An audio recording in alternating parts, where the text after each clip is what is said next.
कहानी तब शुरू होती है जब मैं एक छोटा बच्चा था। उस टाइम मेरे डैड पास के फॉरेस्ट में एक बड़े हंटर और ट्रैपर हुआ करते थे। वो जंगल में छोटे एनिमल्स पकड़ने के लिए ट्रैप्स लगाते थे। मुझे याद है एक शाम मेरे डैड अपने ट्रैप्स चेक करके घर काफी देर से आए। उनके हाथ और शर्ट पूरी तरह खून से भरे हुए थे। अच्छी बात ये थी कि वो खून उनका नहीं था, बल्कि एक ऐसे जानवर का था जो उनके जाल में फंस गया था।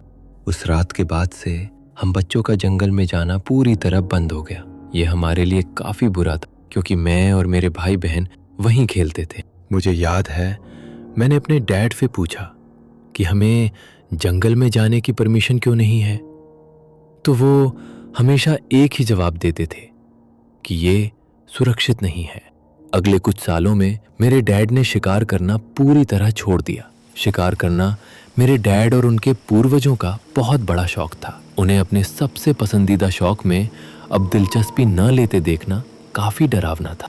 फिर एक हैलोवीन पर जब मैं 15 साल का था, मेरे भाई और दोस्तों ने डिसाइड किया कि हम जंगल में जाकर अपने पुराने ट्री हाउस में रात बिताएंगे। वो ट्री हाउस जंगल के ज्यादा अंदर नहीं था, बस 10 मिनट की दूरी पर फिर भी हम सब थोड़े डरे हुए थे। फिर भी हम ट्री हाउस जाने के लिए तैयार थे। जंगल में एंटर करने से पहले ही मुझे अजीब सा फील हो रहा था, जैसे कोई हमें देख रहा हो। पर मैंने कुछ नहीं बोला, क्योंकि मैं अपने ग्रुप में डरपोक नहीं दिखना चाहता था। तब तक अंधेरा हो चुका था। हमारे पास फ्लैशलाइट्स थीं, पर जंगल इतना घना था कि लाइट भी डल हो रही थी। वो 10 मिनट का रास्ता हमें बहुत लंबा लग रहा था। फाइनली हम ट्री हाउस तक पहुंच गए। वो पहले से छोटा और थोड़ा टूटा फूटा सा लग रहा था, पर फिर भी अच्छा था। हम लैडर चढ़कर अंदर गए और वहां हमें अपने पुराने टॉयज मिले जो हमने सालों पहले छोड़ दिए थे। एक बार के लिए हमें ऐसा लगा जैसे हम फिर से बच्चे बन गए हों। हम बचपन में ज्यादातर टाइम यहीं बिताते थे और हम पूरी तरह भूल गए कि हम रात के समय जंगल के बीचों बीच हैं। जब हम ट्री हाउस को देख रहे थे और अपने खिलौनों से खेल रहे थे, तभी हमें एक भयानक चीख सुनाई दी जो जंगल की तरफ से आ रही थी। वो चीख काफी पास से आ रही थी।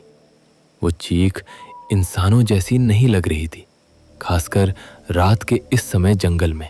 हम सब डर के मारे बिल्कुल चुप हो गए ताकि कोई हमें देख ना ले। हम सब ने अपनी टॉर्च बंद कर दी। अब हम रात के समय जंगल के बीचों बीच थे, बिना किसी रोशनी के, और बाहर कुछ मौजूद था। कम से कम हमें लगा कि हम ट्री हाउस में कुछ हद तक सुरक्षित हैं। ट्री हाउस हमें झूठी सुरक्षा का एहसास दे रहा था। वो जो भी चीज जंगल में थी, शायद वो सीढ़ी नहीं चढ़ सकती थी। ये सोचकर मैं और मेरे दोस्त इतना सुरक्षित महसूस करने लगे कि टॉर्च फिर से जला ली। कुछ मिनटों तक जंगल में इधर उधर देखने के बाद भी कुछ न दिखने पर हमने सोचा कि अब मजा काफी हो गया और अब घर के लिए लौट जाना चाहिए। इसका मतलब था कि हमें अपने सुरक्षित ट्री हाउस से नीचे उतरना होगा और वापस जंगल में जाना होगा। अब हम उस ट्री हाउस में रुकना नहीं चाहते थे, लेकिन कोई भी सबसे पहले नीचे उतरना नहीं चाहता था। हमने मेरे भाई को चुना, जो हम सब में सबसे छोटा था, कि वही सबसे पहले नीचे उतरे। हमने प्रॉमिस किया कि हम पहरा देंगे और उसे कुछ नहीं होने देंगे। जैसे ही मेरा भाई नीचे जंगल में उतरने लगा, मुझे फिर से वही एहसास होने लगा कि कोई हमें देख रहा है, और अब उस एहसास के साथ सड़ी हुई मांस की बदबू भी आ रही थी। मैं ठीक से नहीं देख पा रहा था कि वो क्या था, लेकिन मुझे पता था कि वो वहीं कहीं है। जैसे ही वो नीचे पहुंचा, मेरा एक और दोस्त भी उतरने लगा। जब मेरा दोस्त आधी सीढ़ी तक पहुंचा, वो अचानक रुक गया और अपनी टॉर्च जंगल की ओर घुमा दी।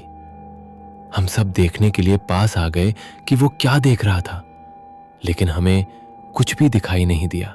सब बिल्कुल चुप थे और किसी भी हलचल को ढूंढने की कोशिश कर रहे थे। तभी हमने उसे देखा। पहले तो वो एक हिरन जैसा लगा, लेकिन उसके चेहरे का सारा मांस, सर झुका था, उसका मुंह डरावना था, उसके दांत बहुत नुकीले थे। मेरा भाई नीचे जमीन पर था, इसलिए वो ये नहीं देख पा रहा था कि हम क्या देख रहे हैं। उसे बिल्कुल अंदाजा नहीं था कि वो क्रीचर उससे कुछ ही मीटर दूर खड़ा है। बिना देर किए मैंने अपने भाई से चिल्लाकर कहा, भागो और पापा को बुलाओ। मेरा भाई अंधेरे जंगल की ओर दौड़ पड़ा।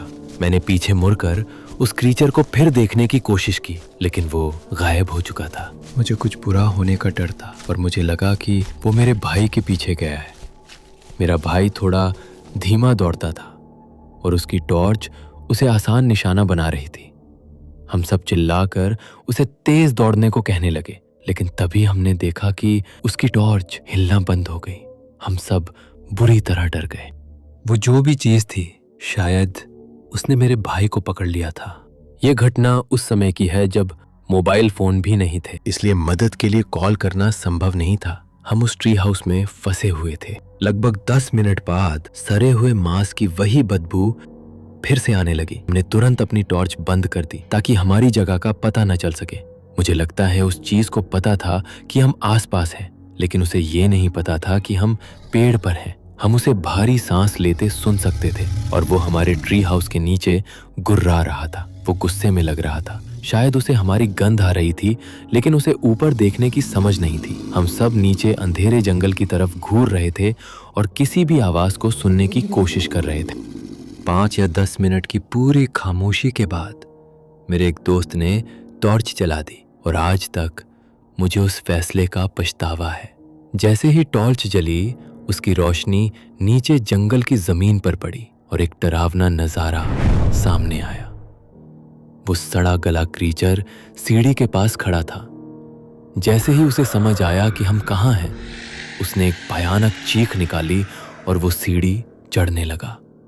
वो धीरे धीरे और सोच समझ कर चढ़ रहा था, मानो उसे पता हो कि हम कहीं भाग नहीं सकते।